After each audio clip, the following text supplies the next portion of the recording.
Muy buenas tardes. Vamos a dar comienzo a este segundo webinar que realiza el Comité de Bioética. Y bueno, vamos a comenzar con el doctor Antonio Moreno, que es nuestro coordinador del Comité de Bioética de FLASOC. Adelante, Antonio. Buenas noches a todos, queridos asistentes, colegas y compañeros latinoamericanos que se unen a este gran evento para nosotros. En esta segunda ocasión que celebramos un webinar por parte del recientemente creado Comité de Bioética de la Federación Latinoamericana de Sociedades de Obstetricia y Ginecología. Vamos a dar la apertura a este webinar y quiero presentarles a ustedes a la coordinadora, quien se hará cargo ya de llevar, de conducir este evento.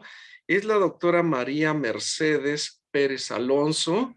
Ella es representante por Venezuela dentro del Comité de Bioética. Ella es obstetra y ginecóloga infanto-juvenil y es coordinadora académica del diplomado de la FLASOG, que se llama Conociendo y Mejorando la Atención de la Ginecología Infanto-Juvenil.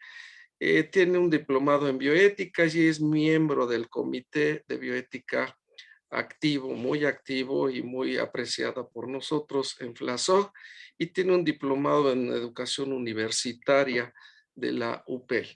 Sin más preámbulo, dejamos la palabra con la doctora María Mercedes Pérez y agradezco mucho la presencia nuevamente de todos y de los panelistas también mucho.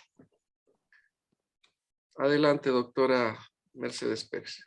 Muchas gracias, doctor José Antonio. Realmente, bueno, es un placer estar esta noche aquí compartiendo con dos colegas que son excelentes en la bioética y por supuesto. Se escucha un poquito bajo, María Mercedes. Sí. ¿Me escucha mejor ahora? Ya les subí. Más o menos. ¿Ahora? ¿Me escucha mejor? No, muy cortado y muy poco. ¿Ahora? Bueno, voy a hablar lo más alto que pueda.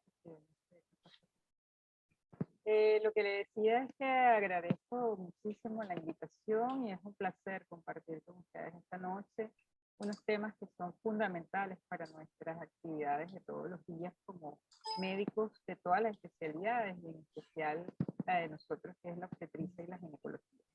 Para ello vamos a tener dos panelistas expertos en bioética, la doctora Gladys Velázquez y el doctor Pastor Galicia, los cuales los dos son de Venezuela.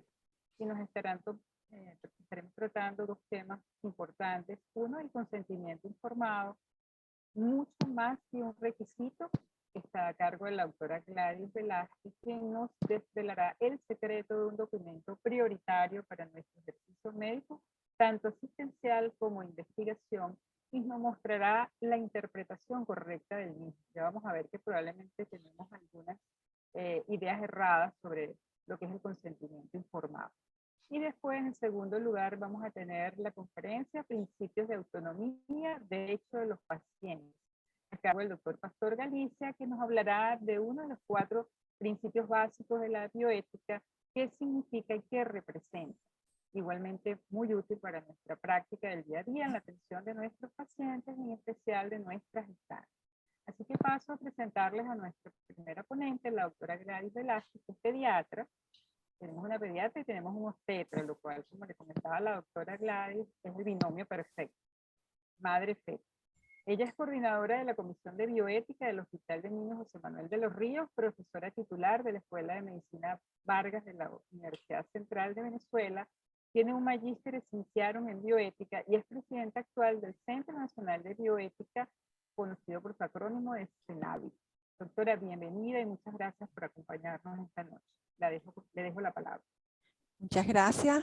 Muchas gracias por todos estar presentes en esta invitación tan gentil que me ha hecho la Federación Latinoamericana de Sociedades de Ginecología y Obstetricia, justamente para hablar, como decía María Mercedes, de este tema que es tan importante y que no es como pensamos, como piensa mucha gente, es un trámite engorroso del que hay que salir, sino que es mucho más que eso y como les vamos a hablar. Voy a compartir pantalla en este momento.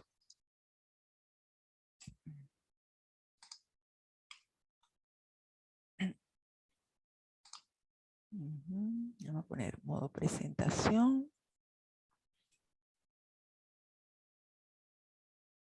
Bueno, déjame minimizar acá. No.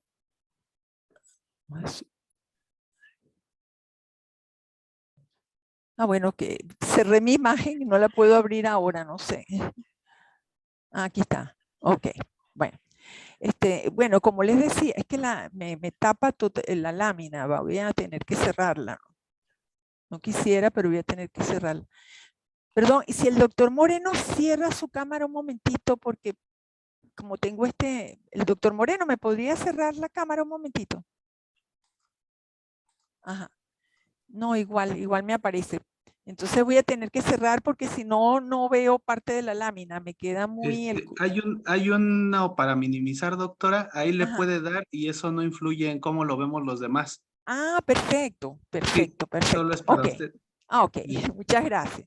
Bueno, entonces como les decía la doctora María Mercedes, pues el consentimiento informado, mucho más que un requisito, ya les decía, no es eso que piensa mucha gente que es algo engorroso y que, digamos, nos quita tiempo, sino vamos a demostrar que eso no es así.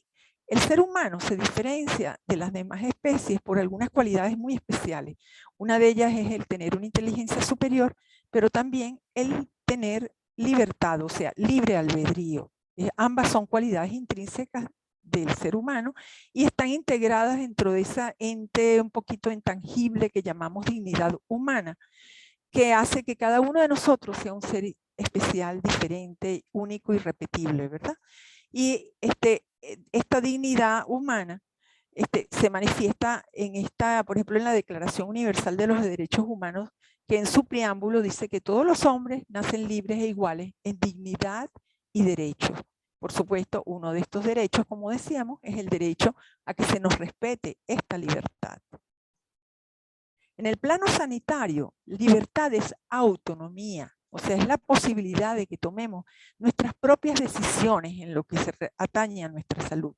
Así como cuando el médico o el investigador propone, informa y solicita autorización al paciente o al sujeto para practicar un procedimiento diagnóstico terapéutico o para participar en un proceso de investigación, está reconociendo su dignidad y respetando sus derechos.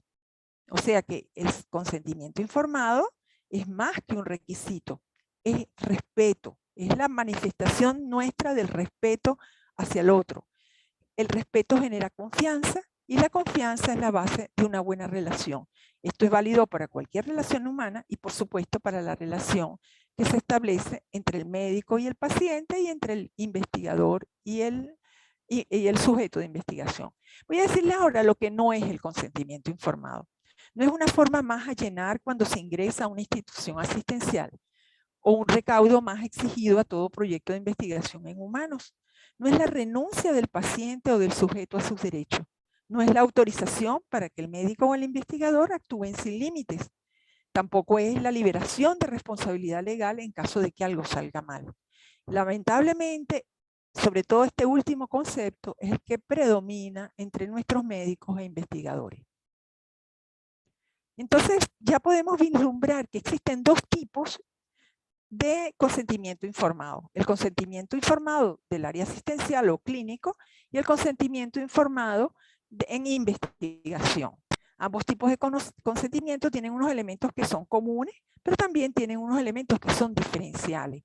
Y estos elementos diferenciales están presentes sobre todo en el consentimiento informado para la investigación, que es mucho más exigente, tiene más requisitos, pues tiene más elementos que considerar. ¿Y por qué es más complicado ese consentimiento informado? Bueno, lo podemos vislumbrar si vemos cómo es la relación que se establece entre el paciente y el médico y la relación que existe entre el investigador y el sujeto de investigación. Entonces, la relación médico-paciente es una relación bastante equilibrada, ¿verdad? Hay un beneficio mutuo. El paciente, por supuesto, obtiene ese bien tan preciado que es su salud y el médico también se beneficia. ¿Por qué? Porque ejerce su profesión, porque adquiere conocimientos con cada paciente, porque adquiere prestigio y además, pues obviamente que esto le permite sobrevivir, pues le da la remuneración que necesita para sobrevivir. Y es una relación muy empática, muy cercana, y por eso el consentimiento informado es parte misma de la relación y se va dando en función a la misma relación, pues el médico poco a poco va preparando al paciente para las cosas que se van a hacer. Entonces, solamente es escrito el consentimiento en el área asistencial cuando se trata de intervenciones que son de mayor riesgo, ¿verdad? O cuando se sospecha que pueda haber algún tipo de problema, pues en general tiende a ser más bien verbal. En cambio, la relación investigador-sujeto es muy desequilibrada y este desequilibrio favorece sobre todo al lado del investigador. ¿Por qué? Porque el sujeto de investigación está sometido a una incertidumbre, él no sabe qué va a pasar, qué le van a hacer, va a sufrir molestias, se somete a riesgos, ¿verdad? Y con un beneficio que a veces es nulo, a veces es ninguno y a veces es muy poco, ¿verdad? En cambio, del lado del investigador, tenemos que existe la ganancia del conocimiento, ¿verdad? Ese conocimiento genera publicaciones, esas publicaciones dan prestigio, dan reconocimiento, hay ascenso en la escala científica y académica si se trata de un académico, y trae beneficios económicos que pueden ser bastante sustanciales si se trata de investigadores que trabajan para empresas privadas.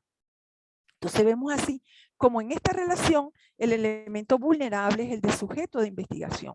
Y esta vulnerabilidad inclusive puede ser mucho mayor dependiendo de las poblaciones en las cuales se esté investigando. Por eso en investigación el consentimiento informado tiene que ser siempre por escrito. Debe ser aprobado por el Comité de Bioética para la investigación que ha aprobado el proyecto de investigación. Y debe de destacarse dentro del aval la aprobación específica del consentimiento informado. Entonces, fíjense, hablábamos que hay unos elementos que son comunes a ambos tipos de consentimiento, pues. Entonces, estos elementos comunes son que debe haber siempre, debe existir, debe darse la información necesaria para que tanto el sujeto como el paciente puedan tomar su decisión, ¿verdad? Pero además de eso no basta con que haya información, también tiene que haber comprensión de esa información. No hacemos nada informando si no se comprende. Y por eso es bien importante que en ambos casos haya una verificación de que esa información sea comprendida. Y esto se puede hacer con simples preguntas, ¿verdad? Tiene que haber competencia del individuo para tomar la decisión y tiene que haber voluntariedad. La voluntariedad quiere decir que esa decisión sea tomada libre de coacción y de manipulación. Lo único que pudiera aceptarse en el caso del consentimiento informado asistencial solamente es la persuasión con argumentos razonables, sólidos, y siempre y cuando esta persuasión esté guiada hacia el interés del paciente y nunca hacia intereses de otro tipo, ¿verdad? Y también esta libertad hace que el consentimiento investigado en investigación, sobre todo en investigación clínica, sea solicitado por una persona que sea ajena a la relación asistencial, para que para que la persona no se sienta pues como forzado a participar. Entonces, pero hay un elemento, el elemento de la competencia para decidir es el elemento que a veces preocupa, pues porque el investigador o el médico se pregunta, ¿cómo sé yo para conocer si esta persona es capaz de tomar esta decisión?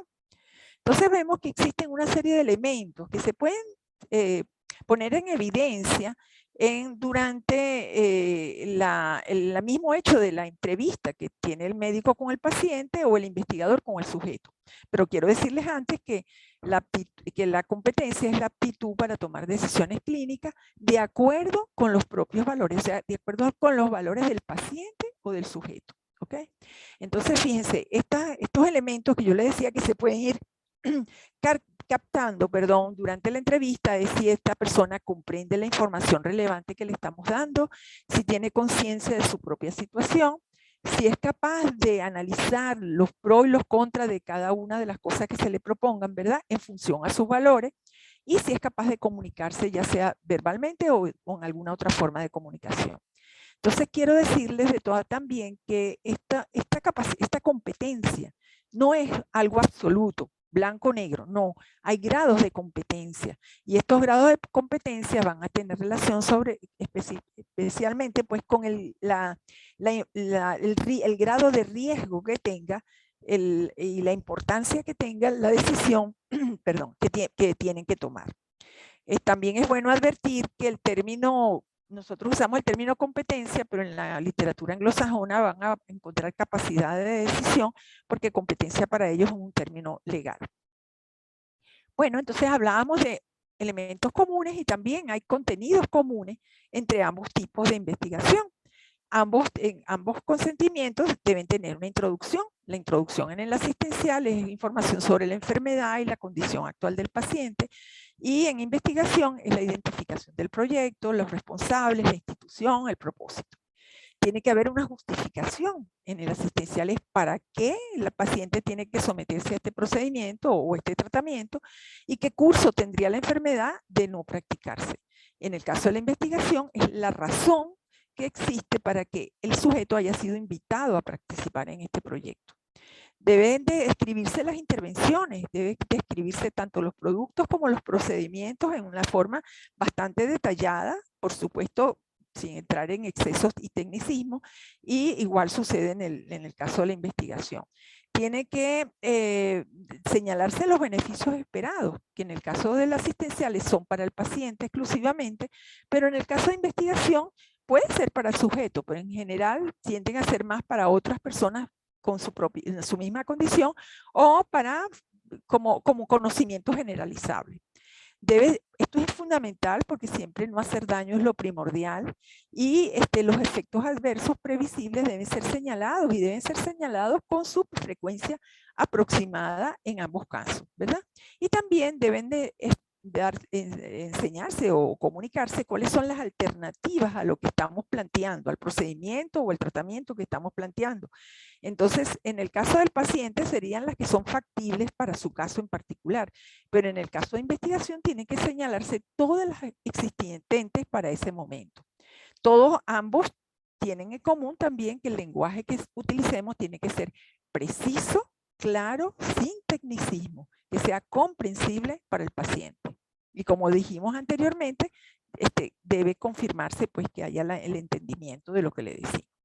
Bueno, pero existen algunos contenidos que son propios solamente del consentimiento investigado de investigación, porque ya les decía antes, es más complejo y hay se sustenta en una relación que no es simétrica, ¿no?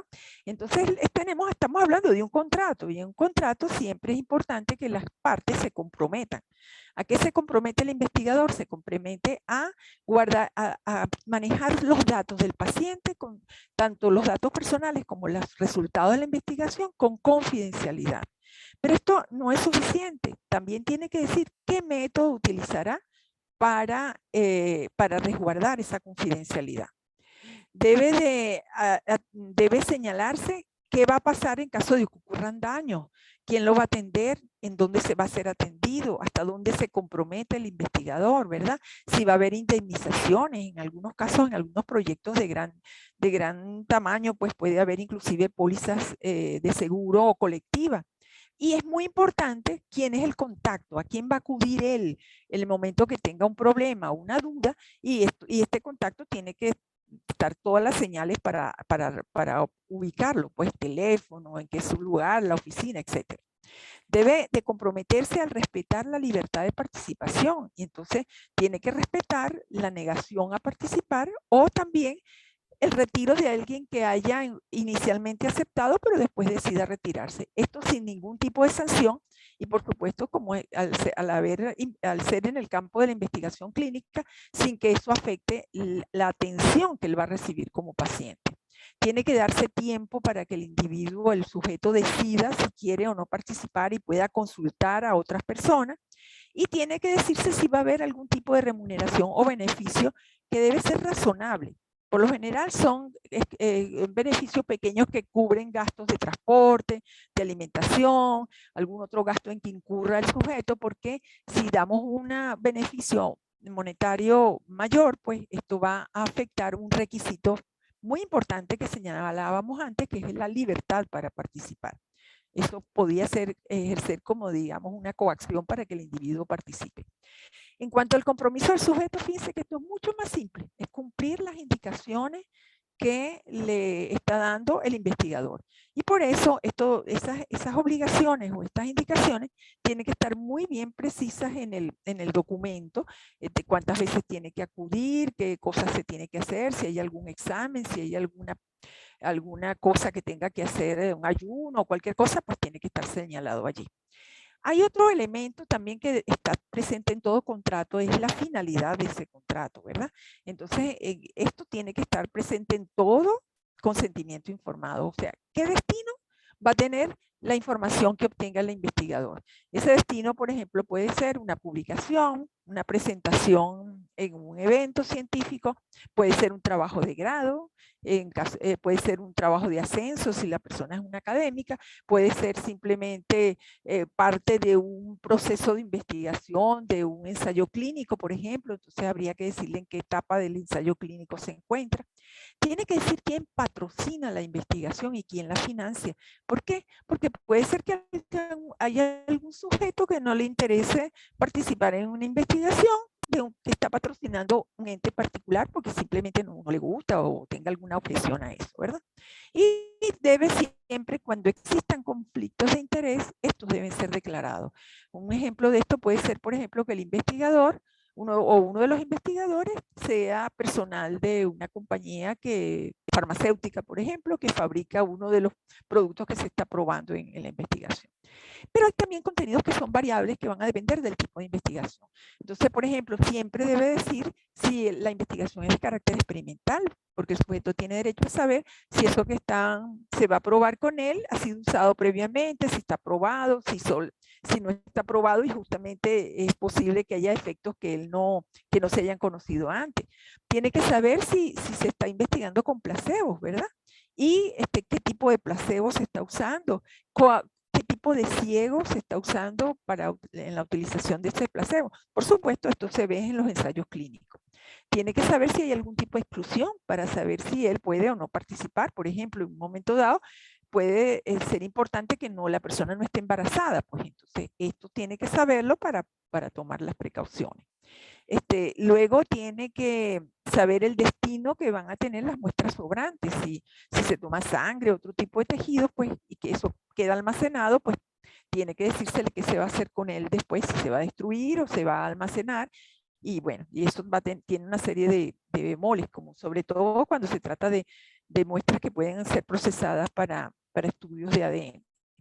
Y si se van a tomar registros audiovisuales, se requiere una autorización aparte, que puede ser al final del consentimiento informado, pero con una firma aparte, porque la persona puede consentir participar en la investigación, pero no quiere que se le hagan registros audiovisuales. Bueno, entonces toda esta información que estábamos mencionando tiene que estar incluida dentro de un formato. Y ese formato tiene que tener una organización. Esta es una organización pues, que yo les propongo que hagamos primero una invitación, después un segmento informativo y después un segmento declarativo.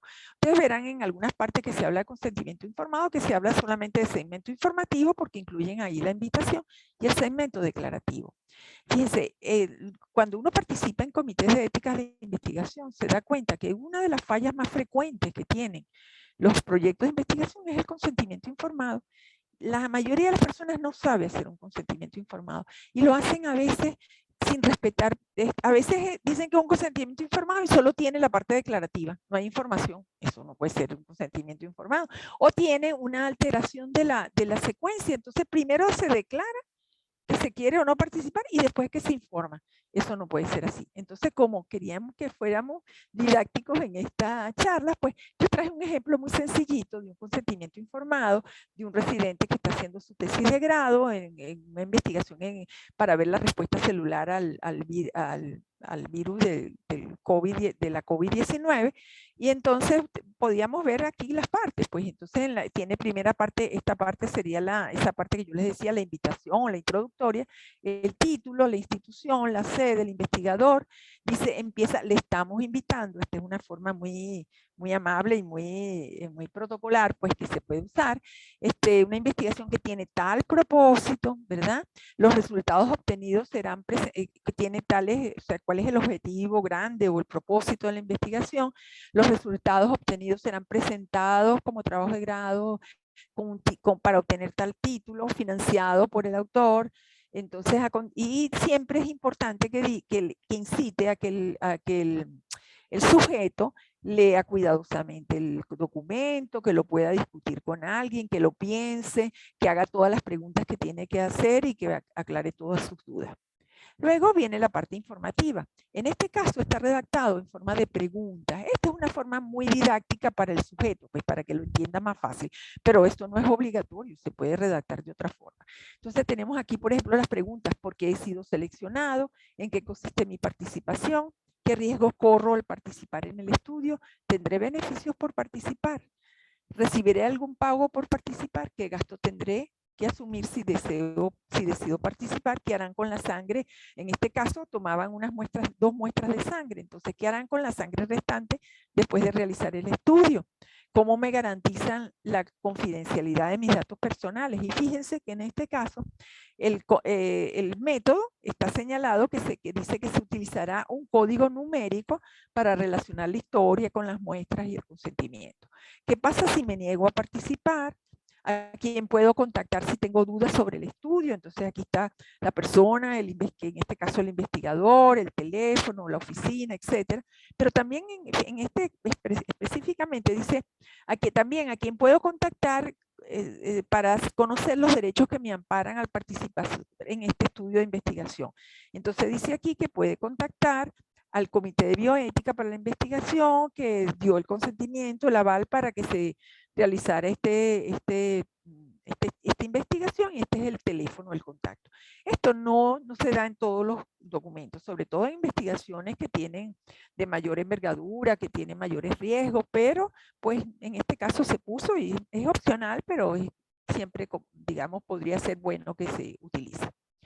Bueno, y viene la parte final, que sería la parte declarativa. Fíjense, puede ser sencilla, declaro haber sido informado sobre los propósitos, los métodos, todas las cosas, y se han aclarado todas mis dudas y por eso doy mi consentimiento. O puede ser un poquito más explícito, como en este caso, diciendo que además que se le informó todo eso, también se le informó del compromiso de resguardar su identidad, de recibir atención en caso de complicaciones, de respetar mi libertad en caso de no aceptar participar o retirarme, y que ha comprendido toda la información y han sido aclaradas todas sus dudas. Firma, como en todo documento o contrato, al participante, el investigador, puede ser uno de los investigadores, el principal. Y fíjense, aquí hay una figura adicional que es la del testigo. Puede haber investigaciones que no necesiten un testigo, pero hay otras que sí lo necesitan, sobre todo cuando son poblaciones vulnerables, personas que no conocen bien el idioma, pues es fundamental el testigo. Mientras más vulnerable es la población, inclusive puede haber hasta más de un testigo. Y su edad y fecha. Entonces, vamos a ver ahora rápidamente cuándo podemos prescindir del consentimiento informado. Entonces, en el caso asistencial se puede prescindir en caso de emergencias, reales emergencias, cuando el sujeto tenga incompetencia para decidir, pero en este caso, por supuesto, va a quedar subrogado a un representante de esta persona, de este paciente. Cuando el paciente renuncia en forma expresa a decidir, entonces él delega la decisión a un familiar o inclusive al mismo médico. Cuando se trate de tratamientos exigidos por ley, por ejemplo, como pudieran ser los tratamientos para enfermedades venéreas. Cuando se encuentra un hallazgo inesperado durante una intervención en la que no se pueda posponer tomar una decisión sobre qué se va a hacer con eso que se encontró, pues eso es una cosa que puede presentarse eventualmente. Siempre que se pueda hay que preguntar a un familiar, dado que el paciente no está en condiciones, pero puede ocurrir que haya que tomar la decisión en el momento. Y ahí está otra figura que cada vez es menos frecuente, que es lo que llaman privilegio terapéutico del médico, donde el médico decide que o tiene que sustentarlo, por supuesto, que el paciente puede estar afectado por el conocimiento de la gravedad de su problema o del tratamiento que le vayamos a aplicar, y que entonces es preferible que no sepa nada para evitar esa afectación. Esto cada vez, como les decía, esto es algo muy del tiempo paternalista, pero bueno, puede haber alguna que otra excepción en la cual se justifique. En el caso de investigación serían los estudios retrospectivos, los estudios de cohorte con poblaciones muy grandes que imposibilitan pues que uno consiga de toda esta población el consentimiento. Las investigaciones en muestras de tejidos almacenadas, excepto que sean para estudios genéticos, pues en ese caso hay que hacer un consentimiento informado especial. Cuando afecta, y este otro caso, pues que es interesante, que es cuando la validez de la investigación puede estar afectada por el hecho de hacer el consentimiento informado previamente. ¿Por qué? Porque el conocimiento que adquiere el sujeto al leer el consentimiento informado puede sesgar las respuestas que dé, por ejemplo, a un cuestionario, a una entrevista que se le llegan luego. En este caso, no es que se obvia el consentimiento informado, sino que se hace la exploración, o sea, se hace la encuesta, o se hace la entrevista, y después se pide el consentimiento para utilizar los datos de su encuesta en la elaboración del trabajo. Pero en todos estos casos la decisión tiene que ser siempre del comité de bioética. No es el investigador el que decide que no lo va a hacer, sino es el comité de bioética. Bueno, no quería terminar sin referirme a una población que se olvida muchas veces, que es la de los menores de edad. Los menores de edad requieren que se les respete, igual que respetamos la libertad del mayor de edad con el consentimiento informado. Tenemos que respetar la capacidad de ese menor de conocer todas las cosas que atañen a su salud, de que los informemos, de dar su opinión y de participar en las decisiones. Por supuesto que esto es un proceso que va paralelo al grado de maduración que va adquiriendo ese menor con el crecimiento. Entonces, en el plano asistencial, ya los niños en edad preescolar hay que informarlos de todo lo que le vamos a hacer, y después poco a poco ir oyendo en la medida que son mayores, pues ir oyendo sus opiniones, y ya cuando se acerca la adolescencia, pues comenzar a hacer esto que llamamos asentimiento informado.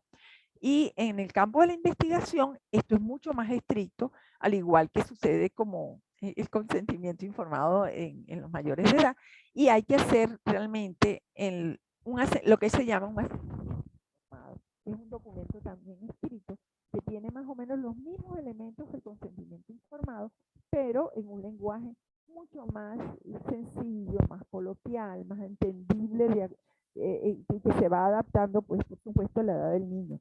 Este asentimiento informado debe ser obtenido ya a partir de los 7 a 8 años en el caso de investigaciones, y cuando el niño da una opinión negativa, o sea, no quiere dar su asentimiento, esto debe respetarse siempre y cuando la investigación no tenga un interés terapéutico para él, o sea, en la investigación lo que se va a realizar en la investigación forme parte de lo que se llama el interés superior del niño. Ok, bueno, quería terminar con esto y regalarles esta imagen de nuestra querida ciudad Caracas. Muchas gracias por su atención. Muchas gracias, doctora Gladys, por esa excelente conferencia. Quedamos, bueno, si hay algunas dudas, por supuesto, los participantes pueden hacer sus preguntas y a través no del chat, sino de la sección de preguntas y respuestas. Okay. A continuación, vamos a presentar al doctor Pastor Galicia, que nos hablará sobre el principio de autonomía, derecho de los pacientes. Él es médico especialista en obstetricia y ginecología, miembro titular de la Sociedad de Obstetricia y Ginecología de Venezuela, miembro de la Sección de Bioética y de Salud Sexual Reproductiva de la Sociedad de Obstetricia y Ginecología de Venezuela y actualmente es el jefe, jefe de LETI. Perdón, pastor, no recuerdo cómo se dice, jefe de alguna división o de producto, no estoy segura de esto, si quieres me corriges tú mismo.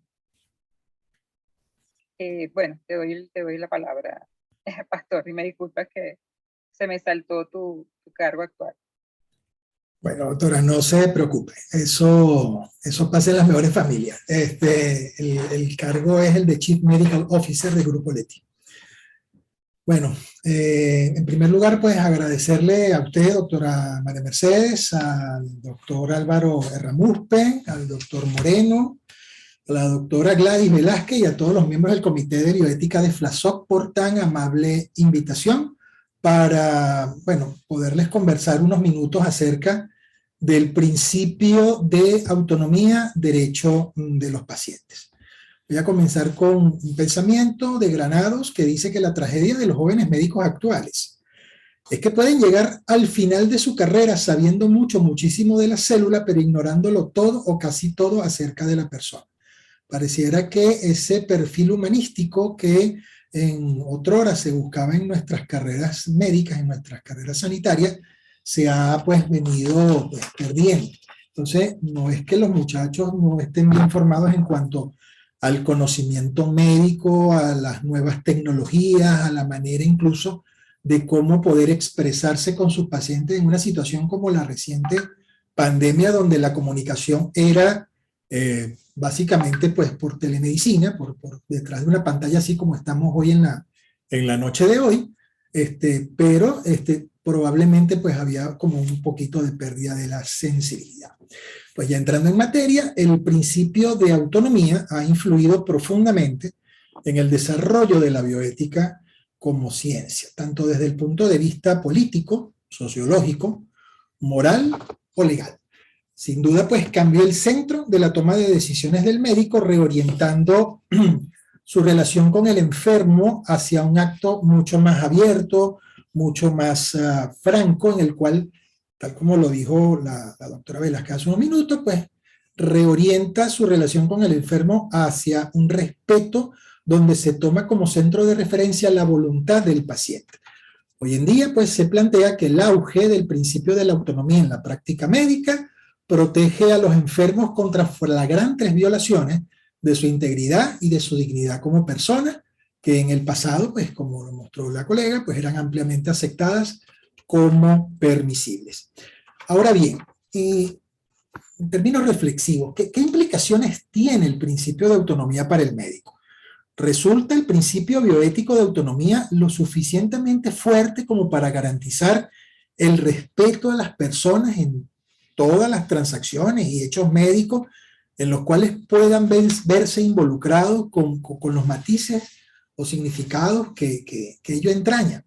Pues en los siguientes minutos, si me lo permiten, intentaré abordar junto a ustedes, por supuesto, un momento reflexivo a fin de explorar el impacto de la aplicación de este principio bioético de la autonomía en el plano práctico, lo cual puede derivar en situaciones paradójicas, insostenibles, es decir, situaciones opuestas al sentido común sobre el cual pues vale la pena reflexionar. Antes pues de ya entrar en materia y hablar del principio de autonomía en el marco de la bioética, es necesario reconocer que la bioética se trata de una concepción ética de carácter principialista, por cuanto postula la existencia de principios de carácter normativo que sirven de marco general ante las diferentes situaciones que se presentan. El norte del desarrollo de estos principios radica en la búsqueda de soluciones a los dramáticos problemas que se plantean en la práctica de la medicina y las investigaciones sobre los seres humanos. Aquellos principios pues, a los que apela esta concepción ética son fundamentalmente el principio de beneficencia, el de no maleficencia, el de justicia y el de autonomía. La práctica de la medicina tradicionalmente se ha inspirado en la búsqueda del bien de la persona enferma. Se ha guiado, por supuesto, por la prudencia, según la máxima del primum non nocere. Sin embargo, la bioética como disciplina no surge sino hasta la segunda mitad del siglo XX. En los Estados Unidos, el Congreso de los Estados Unidos creó una comisión para elaborar directrices éticas con el objetivo de proteger y garantizar los derechos de las personas incluidas en los estudios de investigación, ya que habían sido en algunas ocasiones hasta ese momento pues, víctimas del afán experimentador de algunos científicos. Como consecuencia, en el año 1978 se redactó el informe Belmont, uno de los primeros documentos escritos sobre bioética, en el cual se reconocía la necesidad del respeto a la opinión de las personas enfermas, que es lo que hoy conocemos como autonomía, de la práctica profesional beneficiente y de la justicia. Un año más tarde, Beecham y Childress introdujeron en la reflexión de la bioética el concepto de no maleficencia, que es aceptado universalmente como el cuarto principio. Ahora bien, ¿qué utilidad tiene para nosotros, los médicos, en labores asistenciales, el conocimiento de tales principios? Pues que al tenerlos como referente se puede analizar cualquier dilema derivado, por supuesto, del acto médico de la asistencia. Además, la responsabilidad moral de nosotros los médicos se fundamenta en ello, los cuales también sirven de inspiración para desarrollar normas de excelencia profesional, no solamente a nivel asistencial, sino como investigador o como docente. Dicho en otros términos, los principios de la bioética son nada más y nada menos que un instrumento de análisis que puede ayudar en la deliberación sobre cualquier dilema derivado de la asistencia. No obstante, la aplicación de estos principios en actuaciones pues, derivadas de nuestro ejercicio profesional no necesariamente nos asegura siempre el respeto de los valores. Ojo, desde luego que no. Son un instrumento de ayuda, como lo son en otro aspecto de la medicina, por ejemplo, y desde hace muchos siglos, las pruebas de carácter complementario. En el momento actual, los avances de la tecnología han hecho imprescindibles, o se han hecho imprescindibles para el buen ejercicio de nuestra profesión. Son un gran apoyo tras la evaluación o la valoración clínica, las pruebas complementarias, como lo mencioné, que confirman o apoyan al diagnóstico a una buena respuesta terapéutica o, sin embargo, pues todas estas decisiones contienen, por supuesto, un inevitable grado de incertidumbre o de sesgo. En otras palabras, todas las pruebas tienen un grado de error. Tienen, pues, sensibilidad, especificidad, un valor predictivo en ocasiones limitado, es decir, nunca proporcionan diagnóstico de certeza, sino de probabilidad. Y además es posible, pues, realizar tal variedad de los mismos que sigue siendo imprescindible, pues, de acuerdo al buen criterio profesional para seleccionar cuáles son los más adecuados. Así pues, que en el enorme bagaje de conocimientos científicos técnicos, aunque ello nos deslumbre hasta hacernos creer que la medicina es solo una ciencia, debemos recordar que no debemos perder de vista esa vertiente humanística, esa vertiente de arte que tiene la medicina. Volviendo a la ética. También la resolución de dilemas éticos, recurriendo a los principios, puede tener limitaciones, ya que los principios pueden resultar ser algo abstractos, mientras que su aplicación se lleva siempre a cabo desde la particularidad de situaciones específicas vividas por personas concretas. Por lo tanto, aunque en teoría puede resultar relativamente claro cómo aplicar los principios, cuando usted los lleva a la práctica puede ser difícil determinar cómo actuar con beneficencia y simultáneamente respetar la autonomía, sobre todo cuando los esquemas de valores de los médicos pueden no coincidir con los del paciente. Hay una gran asimetría allí. Por ejemplo, está bien informar al paciente. Está muy bien hacerlo sobre el diagnóstico, especialmente cuando se refiere a algún problema de carácter que pueda ser, pues, grave o con pobres opciones terapéuticas. Pero por otra parte, en ocasiones, pues proporcionar este tipo de información puede abrumar a quien la recibe, puede provocarle reacciones de inhibición, de desesperanza, que pueden alterar incluso su estado inmunitario y por lo tanto, paradójicamente, empeorar su recuperación. Entonces, ¿cómo informar? ¿Cuándo informar? ¿Hasta dónde llegar con esa cantidad de información? Hay casos en los que se tendría que ocultar la información. En la aplicación de los principios siempre habría que comprender el contexto específico en el que se envuelve a la persona en cuestión con su singular proyecto de vida. Cada quien tiene su proyecto de vida y puede verlo enfocado de diferentes maneras. Pues también hay que tomar en cuenta su esquema de valores. Además, hay que ponernos en la tarea de comprender, de contar con las dificultades inherentes a los procesos propios de la comunicación. Hay que ser empáticos, hay que ponerse en el lugar del otro. Cuando se ve así, muchas veces es difícil entonces saber con certeza cuándo y cómo poner en práctica aquello que creemos que es bueno para la otra persona. Entonces, ¿qué implicaciones tiene el principio de autonomía para el médico? Para contestar esta pregunta hay que tener en cuenta que la relación médico-paciente no es igual. No es igual porque, o sea, lo que me refiero es que no es de iguales, es realmente asimétrica. Nos referimos a que el paciente, a consecuencia de su enfermedad, está en una situación de vulnerabilidad y la formación le coloca en una situación de inferioridad frente al profesional de la salud. En el proceso de comunicación, el médico puede poner en juego un atributo de su persona, que es la competencia profesional. El paciente va a aportar más su propia personalidad, con el mayor o menor desvalimiento que lo coloca en esa situación de vulnerabilidad de la enfermedad. Esta clara situación o relación asimétrica presenta pues como evidencia la necesidad de una mayor protección, por supuesto, al que jurídicamente es más débil, que en este caso es el enfermo. No obstante, hay un límite a esta prioridad, el cual está determinado por la máxima, por supuesto, de no hacer daño. En otros términos, no se le puede pedir a un médico que en la aplicación de su conocimiento actúe produciendo lo que pues considera un daño, aunque el paciente no lo cree así. Por ejemplo, no le puede pedir que prescriba o se indique algo que él cree que puede perjudicar a su paciente, aunque éste lo demande en ejercicio de su autonomía.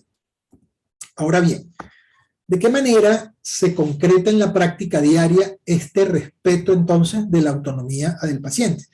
Si yo tuviera que describírselo en una frase o en una palabra, sería practicando la medicina centrada en el paciente.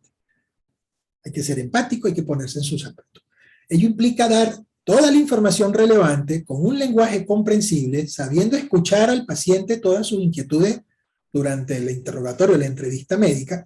Hay que adoptar una actitud de carácter empático, intentando y logrando, pues hasta el máximo posible, comprender las emociones, la situación, las expectativas, los deseos, procurar respetar incluso las preferencias del paciente en cuanto a su enfermedad, contemplando las implicaciones de carácter personal, sociofamiliar, de todos los problemas derivados de su estado de salud. Esto implica también proporcionar, eso sí, información veraz, respetando, por supuesto, las demandas de información del paciente. Hay que respetar la confidencialidad de la información obtenida, de lo que se cuenta, por supuesto, en la consulta y se detalla en la historia médica. Hay límites, pues, cuando hay una colisión entre la autonomía del paciente con la obligación de no dañar que tiene el profesional de la salud y con la necesidad también de gestionar con justicia los recursos limitados con los que algunas de nuestras instituciones sanitarias, sobre todo a nivel público, pues, contamos. Entonces resulta útil la deliberación teniendo como referente los principios de la bioética. Entonces, la autonomía es una condición sine qua non en todos los seres humanos. Bueno, vamos a ver. Hay un consenso en exigir 4 condiciones intelectuales para que una persona sea considerada autónoma. La primera de ellas es la capacidad de comprender información relevante. Si la persona no tiene la capacidad de comprender la información que usted como profesional le ofrece, pues no hay autonomía posible allí. Pues tiene también que tener la capacidad para comprender la consecuencia de cada decisión que tome al respecto, así como la capacidad para elaborar razonamientos a partir de la información que se le transmite en relación a su escala de valores. Y por último, ser capaz también de comunicar la decisión tomada, porque es muy común ver pacientes que te asienten constantemente y que te dicen que entendieron todo, pero realmente no son capaces de volver a comunicar o de repetir la información recibida. A estas 4 condiciones hay que añadir una quinta condición, que es una circunstancia de carácter externa y extrema, además, que es la ausencia de coacción. Según ellos, pues hay personas en las que es más difícil, digamos, aplicar el principio de autonomía, como es el caso, por ejemplo, de los pacientes psiquiátricos.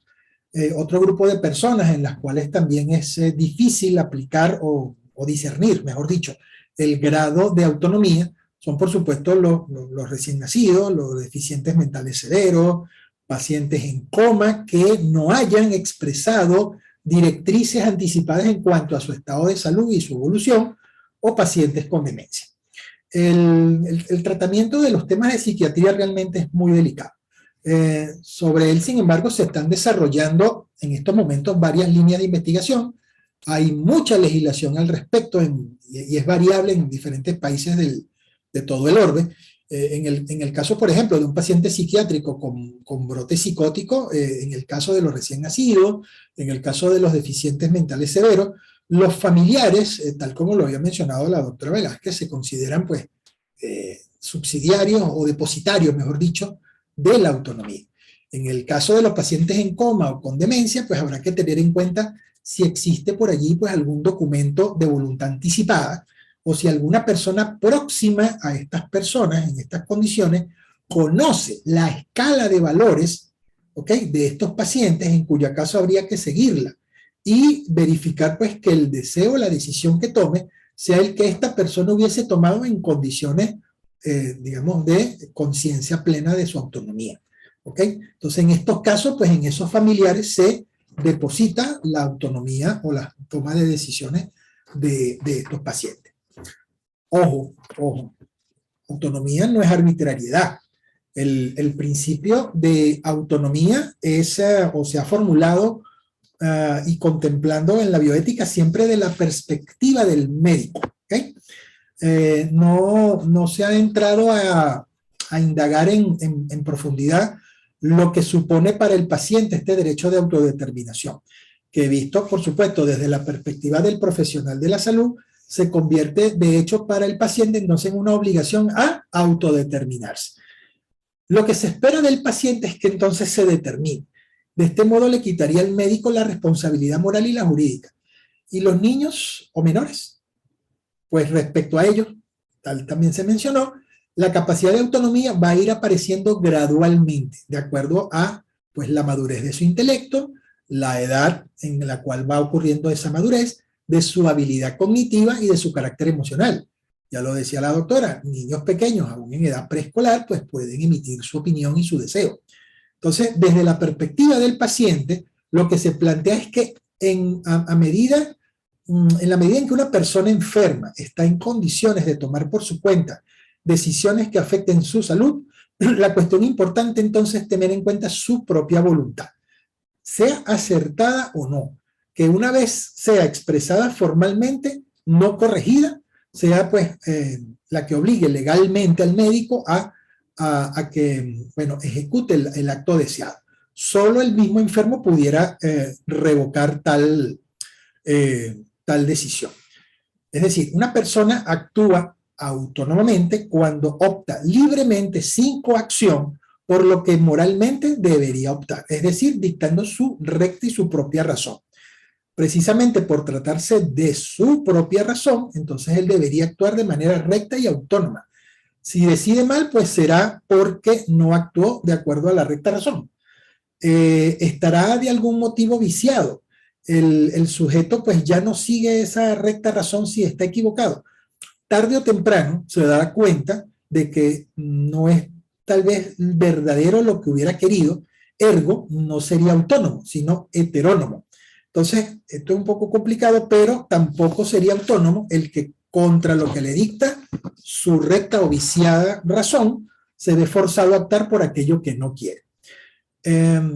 Dicho de otra manera, es frecuente entre nosotros, las personas en general, médicos o no, sanos o enfermos, que después de haber tomado una decisión y de haber actuado, nos demos cuenta de que esa decisión y esa acción, caramba, estaban equivocadas, que hemos tal vez actuado precipitadamente, quizás fuimos o actuamos de forma obcecada por afectos poco ordenados por la razón, fue una decisión que tal vez no fue bien pensada, es decir, no fue producto de una recta razón, fue acosada por emociones, por afectos, decimos entonces que me dejé influir, que tal vez ese no era yo, o sea, son todos juicios que expresan precisamente la heteronomía.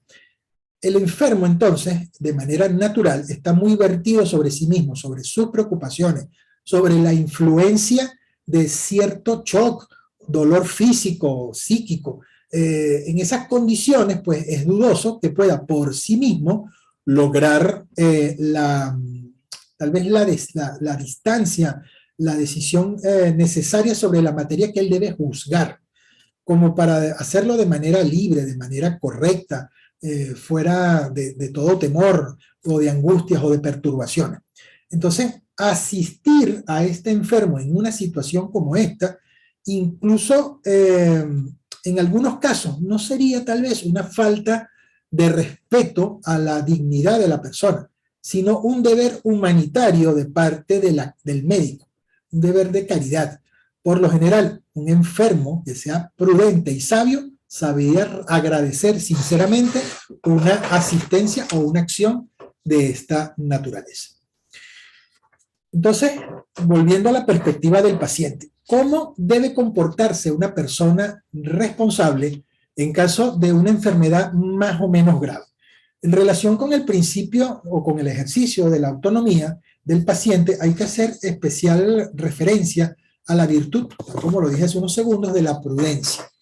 En algunos idiomas, y también en el castellano se traduce como sabiduría. La prudencia es como la virtud que perfecciona la razón práctica y se define como el actuar según la recta razón. Es una virtud primordial para todo el mundo y no menos para el enfermo, especialmente para este que esté en una situación más crítica. Como describió Santo Tomás de Aquino, el acto de la virtud de la prudencia es triple. Es consilium, lucidum et imperium. En primer lugar, por supuesto, el consejo.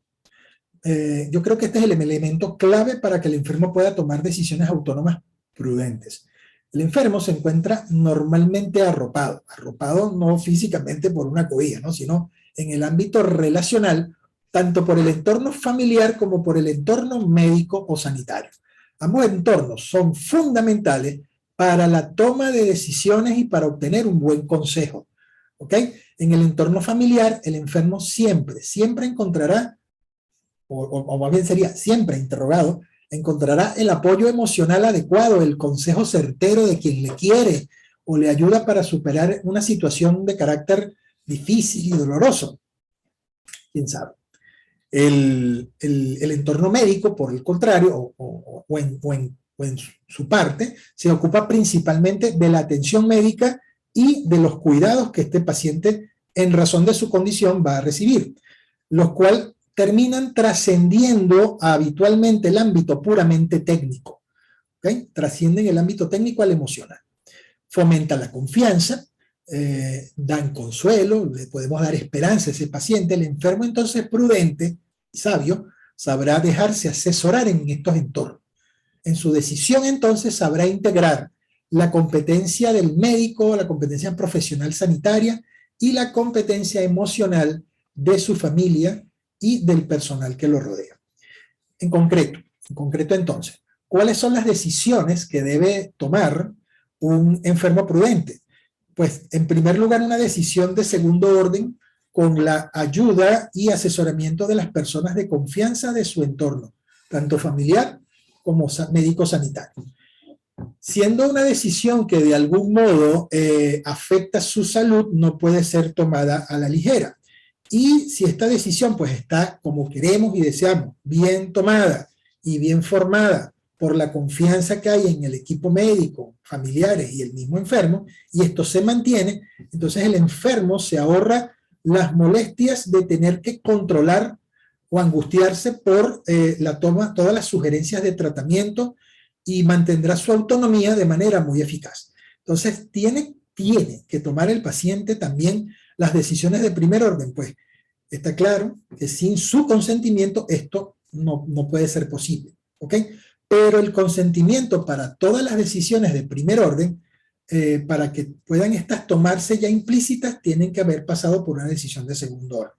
Es decir, tiene que haber una conexión, una conectividad que, como mencioné, pues incluso raya en lo emotivo, en lo emocional, en lo espiritual, con el personal que lo atiende. Hace rato decía que la relación médico-paciente era una relación profundamente asimétrica. Hay una asimetría, pues, en ocasiones de carácter insalvable. El enfermo, por lo general, como les decía, no es un experto en medicina, o no necesariamente es un experto en medicina. Por muy completa que pueda recibir la información, no tiene tal vez las competencias que le permiten tomar una decisión. Pero sí tiene la competencia también para buscar y encontrar a un médico en el que poner su confianza. Y aquí es donde radica tal vez la intención de todo esto. Es saber reconocer quién es esa persona que va a ser empático con él y le va a dar la información relevante que sea de verdadera importancia para poner su confianza y su curación. Estas decisiones que son de segundo orden, si estas decisiones son acertadas, pues puede responder con total tranquilidad a cualquier demanda de decisión de primer orden, como ratificar una decisión de, doctor, usted tiene mi confianza, decida, pues, o ayúdeme a decidir lo que es mejor. Esta estructura decisional es fundamentalmente la misma que se da en cualquier relación profesional asimétrica, como por ejemplo la de un abogado con su cliente. Pero solo en la relación médico-paciente se da la particularidad de que eso que colocamos en las manos del otro es nada más y nada menos que la vida, que la existencia de nuestra vida va a quedar en las manos del otro. El paciente, si bien ejerce de forma autónoma e impecable su autonomía, se limita a tomar una decisión de segundo orden. No quiere decir con esto que abandone absolutamente todo a manos del médico, que es el médico el que haga lo que quiera, sino que una vez que lo eligió bien y le haya dado a conocer todos sus temores, sus gustos, sus preferencias, pone sus decisiones en la mano para que sea él quien con los medios más adecuados llegue al fin elaborado en conjunto. Por lo tanto, es fundamental e imprescindible una adecuada comunicación entre el médico y el paciente, ya que es la única, escúchese bien, la única manera de consolidar esa confianza, esa empatía sobre la que se basa pues la posibilidad de no intervenir en decisiones de primer orden. Cuando el paciente o cuando entre el médico y el paciente no se logra establecer una buena relación de confianza entre ellos, pues el médico interviene continuamente en las decisiones del paciente, interviene continuamente en las decisiones de primer orden y corre muchos riesgos de equivocarse en cuanto a una decisión de segundo orden. Entonces, ¿cuáles son los límites, en este caso, de la autonomía desde la perspectiva del paciente? La legislación de la mayoría de los países otorga al enfermo con capacidad de decidir el derecho a rechazar una medicación que en el caso de que tal decisión sea contraria a la racionalidad médica o al sentido ético de la profesión médica y a la conciencia del médico, pues lo pone en una perspectiva de derecho positivo. Entonces se afirma que, con insistencia, que ni la libertad de conciencia, ni la competencia médica, ni siquiera el código deontológico pueden justificar una limitación del derecho de autodeterminación de los pacientes, lo cual es también válido cuando el rechazo lleva directamente, por supuesto, a la muerte. El paciente se sabe protegido si el médico no está el médico no está legitimado a hacer nada sin el consentimiento del paciente. Y eso propicia seguridad y sensación de protección al paciente. Esto no implica en absoluto que haya una licitud moral de rechazo del paciente. Es una cuestión normal que la bioética la deja abierta, una racionalidad jurídica que se pone de manifiesto pues, en este caso. Aquel que opta por lo no razonable, sea consciente o inconsciente de ello, no es verdaderamente autónomo. Tiene a lo sumo la ilusión de autodeterminarse, pero en el fondo sigue siendo heterónomo. Si lo hace es porque no se da cuenta que actuó por error, y si se diera cuenta, por supuesto, no lo haría. En esto estriba la heteronomía. El primer principio fundamental de la moral, haz el bien y evita el mal, rige en primer lugar para uno mismo. No es ya de por sí razonable cualquier cosa que se nos ocurra. La cuestión fundamental que nos ayuda a resolver la ética es distinguir entre el bien objetivo, el verdadero y bien solo aparente y la apariencia de estar bien. El cometido principal es la ética de las virtudes. Una acción de carácter virtuosa siempre va a ser autónoma. La acción no virtuosa es, por ende, entonces, heterónoma. El paciente prudente, entonces, es aquel consciente de que puede llegar a una situación en la que no está en condiciones físicas o psíquicas de manifestar su voluntad de forma razonable. Tal vez su declaración podría ser tomada como una expresión autónoma de su voluntad, que obligaría al médico a actuar en conformidad, pero por encontrarse en una situación crítica, física y psíquica, no es realmente lo que él quiere. Entonces nos preguntamos, ¿quién protege al paciente de sí mismo? La ley no le protege en este caso. Tampoco protege al médico, y por si acaso tenderá a tomar en serio la declaración de voluntad a un poco razonable que si fuera verdaderamente la suya. El enfermo, en este caso, pues no es un demente. Y ningún médico se atreverá sin más a certificarle como tal.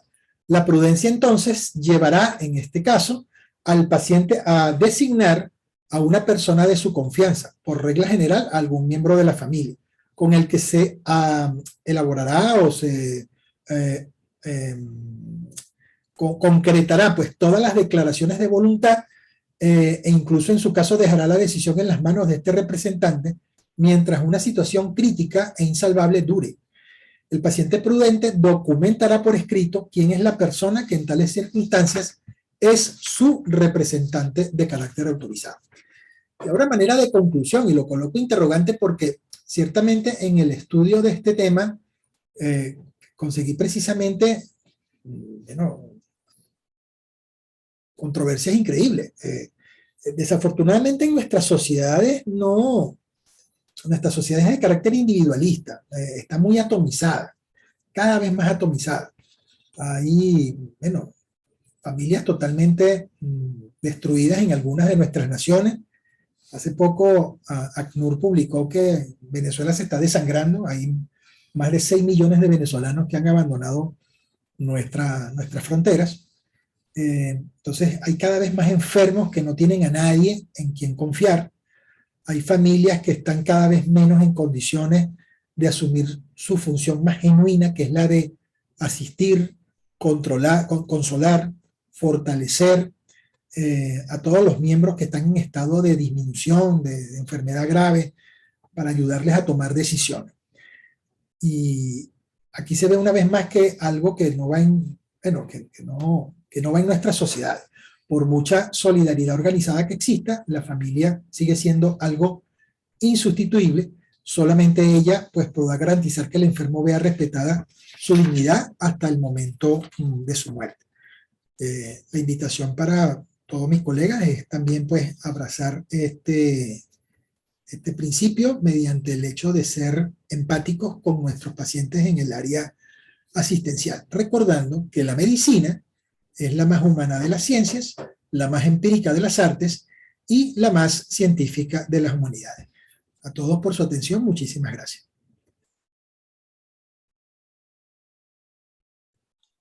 Muchas gracias, doctor Pastor. Excelente conferencia, igual que la de la doctora Gladys, muy profunda realmente. Nos quedan unos minuticos, pero podemos hacer una pregunta, un par de preguntas que están aquí. Una es para la doctora Gladys, de una de sus alumnas, por cierto, que dice: doctora Gladys, mis saludos y respetos, maestra. Mi pregunta es: ¿cuál ha sido el impacto del asentimiento informado en los hospitales, específicamente en pacientes con credo testigo de Jehová? Este último en referencia a la transfusión sanguínea. ¿Qué peso tiene la decisión del niño, la niña o el adolescente? Se lo pregunta Davis Mauri.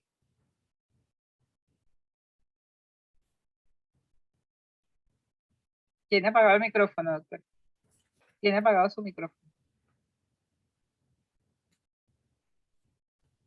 No, sí, ya está listo, ¿no? El comienzo yo entiendo que la pregunta cómo está el asentimiento informado en los hospitales. Bueno, les voy a decir que es una cosa que tenemos que ir asimilando en el tiempo, porque realmente la costumbre en pediatría sigue siendo que las decisiones son tomadas en conjunto por los padres con el médico. O sea, pocas veces se toma en cuenta el otro elemento del triángulo médico-paciente que hay en pediatría, ¿verdad? Y entonces, en ese caso, pues, en cambio, claro, en investigación sí es un mandato. O sea, que cuando participan niños en investigación, el asentimiento es obligatorio a partir de los 7 o 8 años. Pero en la parte clínica, eso todavía no se ha consolidado. Pues es algo que estamos poco a poco tratando de que se respete al niño y que se respete su opinión. Ahora, en el caso específico que daba la doctora, que era el problema que surge cuando hay testigos de Jehová, donde los padres, por creencias religiosas, imponen pues el hecho de que no sean transfundidos los niños. Yo creo que obviamente que siempre lo primero es buscar convencer. Lo ideal siempre en las decisiones es que se tomen de una forma, digamos, pacífica, consensuada, siempre buscando lo mejor para el niño, ¿verdad? Pero obviamente que si eso no se logra y los padres insisten y el niño, digamos, siempre hay que tomar la opinión del niño, pero en nuestras leyes, pues la patria potestad hace que los padres sean los que toman la decisión final. Pero en estos casos donde esas decisiones pueden perjudicar lo que llamamos nosotros el interés superior del niño, entonces ya hay acciones que se pueden tomar desde el punto de vista legal, una situación transitoria, por ejemplo, de esa patria potestad, para que el niño no sea perjudicado, pues y predomine el derecho a la salud de ese propio niño, ¿ok? Pero obviamente, pues también debería de pedirse la opinión del niño, que difícilmente, dado las características pues, de esas creencias religiosas, y es poco probable que el niño se sienta en la suficiente libertad como para dar una opinión propia. Okay. Pero esas cosas se solucionan, tienen solución, digamos. Claro. Buscando siempre el interés superior del niño. Ajá. Claro. Y al doctor Pastor lo que le quiero preguntar es digamos, la autonomía en obstetricia. ¿Hasta dónde podemos decir que se puede respetar, sobre todo en los casos donde la vida de la madre corre peligro y hay que hacer una interrupción? ¿Qué nos podrías decir sobre eso? Sí, bueno, realmente la autonomía como principio, por supuesto, es importantísima en todas las ramas de especialidades de la medicina. En la obstetricia no deja de ser una excepción.